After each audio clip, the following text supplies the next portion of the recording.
Hello, good morning student. आपका एक बार फिर से हमारे यूट्यूब चैनल पर स्वागत है। बच्चों, आज आपके लिए एक बहुत ही महत्वपूर्ण वीडियो मैं लेकर आया हूं।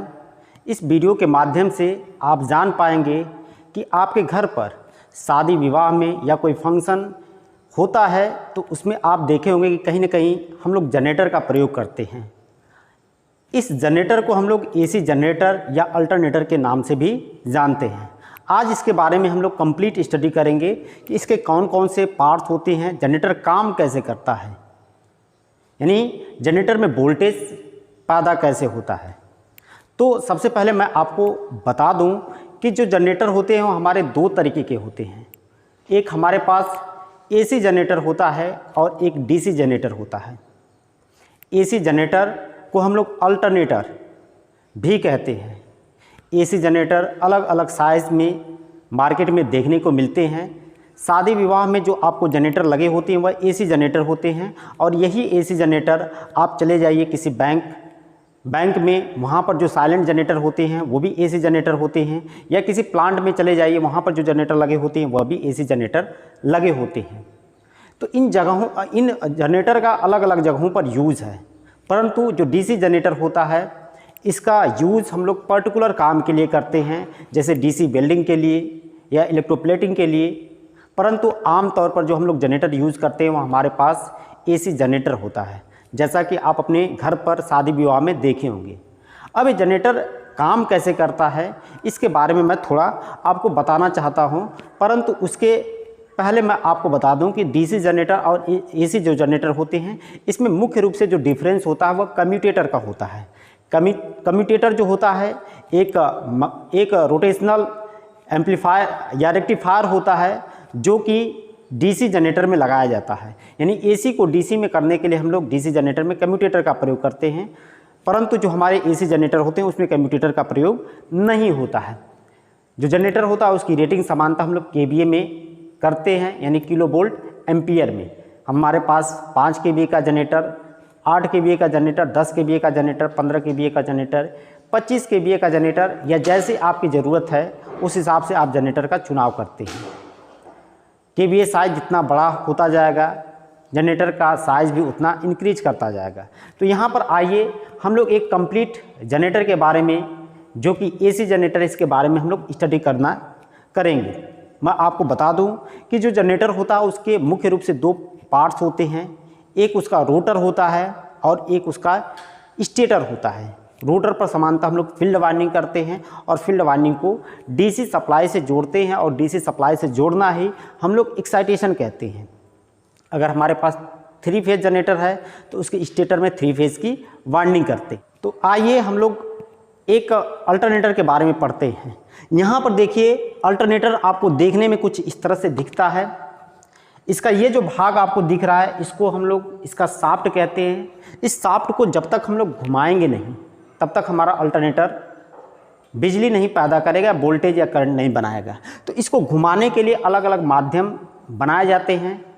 इसको हम लोग टरबाइन के माध्यम से घुमा सकते हैं, डीसी मोटर या जनरेटर के माध्यम, या किसी और सिस्टम से हम लोग इसको घुमा सकते हैं। यहाँ पर कोई ऐसा मैकेनिज्म लगा सकते हैं कि ये रोटर का जो शाफ्ट है इसको हमेशा क्या करे, घुमाता रहे। तो ये इसका टर्मिनल बॉक्स है, यहाँ पर हमें वोल्टेज पैदा होती है, पीछे से ये इसका बैक साइड है। तो आइए हम लोग देखते हैं कि इसको कंप्लीट संरचना आप देखिए। सबसे पहले ये देखने में कुछ इस तरह से आपको दिखता है। यह साइज में छोटा बड़ा किसी भी रूप में हो सकता है।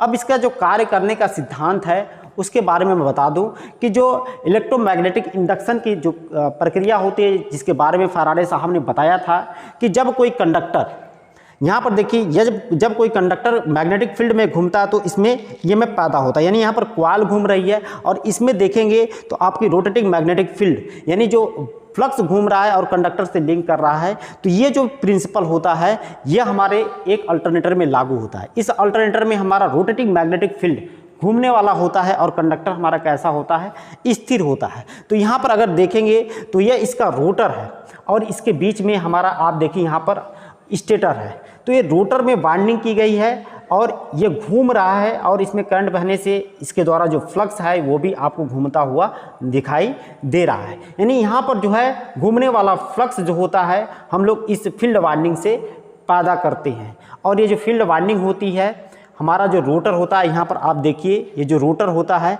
इस पर ये जो वाइंडिंग की गई है, इस वाइंडिंग को हम लोग डीसी सप्लाई से लगाते हैं। डीसी सप्लाई से लगाने का मतलब ये है कि इसमें डीसी करंट बहती है और जब डीसी करंट बहती है तो इसमें कांस्टेंट पोलैरिटी का हमारे क्या होते हैं, मैग्नेट बनते हैं। और डीसी करंट बहने के कारण इसकी दिशा अलग अलग है, जिसके कारण पोलैरिटी भी इसमें अलग अलग, देखिए साउथ और नॉर्थ, इस तरह से हमारा पोल पैदा होता है। यहाँ पर 4 पोल के एक डीसी मशीन के रोटर को दिखाई दे रहा है जो कि आपको घूमता हुआ नज़र आ रहा है। ये जब रोटर घूमता है तो इसी के द्वारा जो उत्पन्न ये मैग्नेटिक फील्ड है, इसके ऊपर हम लोग स्टेटर की जो कॉइल होती है उसको रख देते हैं और ये जो फ्लक्स हमारे स्टेटर कॉइल से लिंक करता है तो इसमें करंट पैदा होती है, जैसा कि आपको यहाँ पर दिखाई दे रहा है। इसके बाद यह आपकी एक फेज की कॉइल है, इसमें जो भी करंट हमारी पैदा होगी वह एसी होगी, जैसा कि आपको यहाँ पर दिखाई दे रहा है। यानी जो हमारे इस कॉइल में करंट पैदा होती है वह अल्टरनेटिंग नेचर की होती है, एसी करंट या वोल्टेज इसमें पैदा होता है। अब आगे ध्यान देंगे तो इसी जो रोटर आपको घूमता हुआ दिखाई दे रहा है, इसकी जो स्पीड होगी हम लोग एन से लिखते हैं और जो स्पीड होती है वह डायरेक्ट हमारी फ्रीक्वेंसी से सिंक्रोनाइज होती है। जितना स्पीड अधिक होगी इसकी फ्रीक्वेंसी का मान उतना अधिक होता चला जाएगा। इसके बाद जो है अगर हम लोग देखेंगे तो इसके बाद हम लोग इसमें दूसरी कॉइल को फिर भर देंगे, यानी दूसरे फेज की कॉइल को डाल देते हैं। इसके बाद हमने तीसरे कॉइल को इसमें स्टेटर में डाल देते हैं और तीनों कॉइल जो होती हैं एक दूसरे से 120 डिग्री पर विस्थापित होती हैं। अब ये जो कॉइल होती है, कॉइल का प्रत्येक सिरा जो होता है हम लोग एक जगह जोड़कर स्टार कनेक्टेड में जोड़ देते हैं और दूसरे सिरे से हम लोग यहाँ पर सप्लाई लेने का काम करते हैं। यहाँ पर देखिए यहाँ से सप्लाई हम लोग बाहर लेते हैं।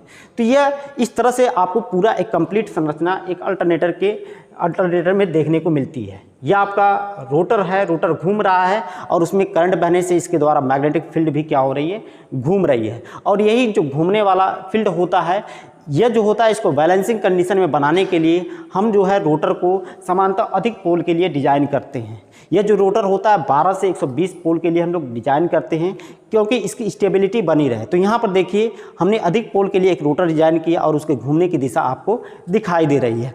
अब यहाँ पर देखिए यह जो रोटर घूम रहा है इसके कारण जो मैग्नेटिक फील्ड है वह भी घूम रहा है। तो रोटर के जो कोर होता है, यहाँ पर देखिए कोर जो है, यह कोर को हम लोग लेमिनेटेड बनाते हैं। लेमिनेटेड का मतलब पतली पतली पत्तियों का बनाते हैं। ऐसा करने से इस रोटर कोर में जो लॉसेज होता है जिसको हम लोग आयरन लॉस कहते हैं यह कम हो जाता है। आयरन लॉस हमारे 2 प्रकार के होते हैं, एक एडी करंट लॉस और दूसरा हिस्टेरिसिस लॉस। तो इस तरह से लॉसेज कम हो जाते हैं। तो ये जो आपको रोटर दिखाई दे रहा है, रोटर के ऊपर एक कंप्लीट 3 फेज की वाइंडिंग दिखाई दे रही है। इस रोटर से जो फ्लक्स पैदा होता है वह वाइंडिंग से हमारा लिंक करता है और पूरे वाइंडिंग को हम लोग एक लैमिनेटेड कोर में हम लोग यहाँ पर क्या कर देते हैं, रख देते हैं। यहाँ पर जो हमारा रोटर होता है इसमें जो वाइंडिंग होती है उसको कनेक्शन एक स्लिप रिंग के द्वारा दिया जाता है और स्लिप रिंग को हम लोग एक डीसी सोर्स के द्वारा जोड़ देते हैं। समांतर यह डीसी बैटरी है और इसके द्वारा हमारी प्लस और माइनस के द्वारा इसमें करंट बहती है और यहाँ पर डीसी वोल्टेज पैदा करने के लिए रोटर शाफ्ट पर ही डीसी जनरेटर माउंट कर दिया जाता है। यह डीसी जनरेटर जो होता है एक कम्यूटेटर डीसी वोल्टेज पैदा करेगा जिसके द्वारा बैटरी हमारी चार्ज होगी और बैटरी से हमने कनेक्शन सीधे किसको दे दिया, हमारी जो स्लिप रिंग है, स्लिप रिंग को कनेक्शन हमारा मिला और स्लिप रिंग से सप्लाई हमारी ये फील्ड वाइंडिंग में गई और फील्ड वाइंडिंग में करंट बहने से फील्ड वाइंडिंग हमारी मैग्नेट बनती है और मैग्नेट बनने से हमारी जो होती है कि घूमने वाला फ्लक्स पैदा होता है और हमारी जो स्टेटर वाइंडिंग होती है उसे लिंक करता है और उसमें क्या होता है, हमारा वोल्टेज पैदा होता है। जैसा कि आपको यहाँ पर दिख रहा है, यहाँ से करंट आपको फील्ड वाइंडिंग में जाते हुए दिखाई दे रहा है। इसका आपको मैग्नेट बना यानी मैग्नेटिक फील्ड बना और ये घूमने वाला पैदा हुआ और चूँकि रोटर घूमेगा तो ये मैग्नेटिक फील्ड भी घूमेगी और यही घूमने वाला फ्लक्स हमारा स्टेटर से लिंक करता है और स्टेटर में हमारा क्या होता है, EMF पैदा होता है और वोल्टेज पैदा होती है। इस तरह से हमारा एक कंप्लीट अल्टरनेटर काम करता है। वीडियो कैसी लगी, वीडियो में आप अपना सुझाव ज़रूर बताइएगा। वीडियो देखने के लिए आपका बहुत बहुत धन्यवाद। Thank you.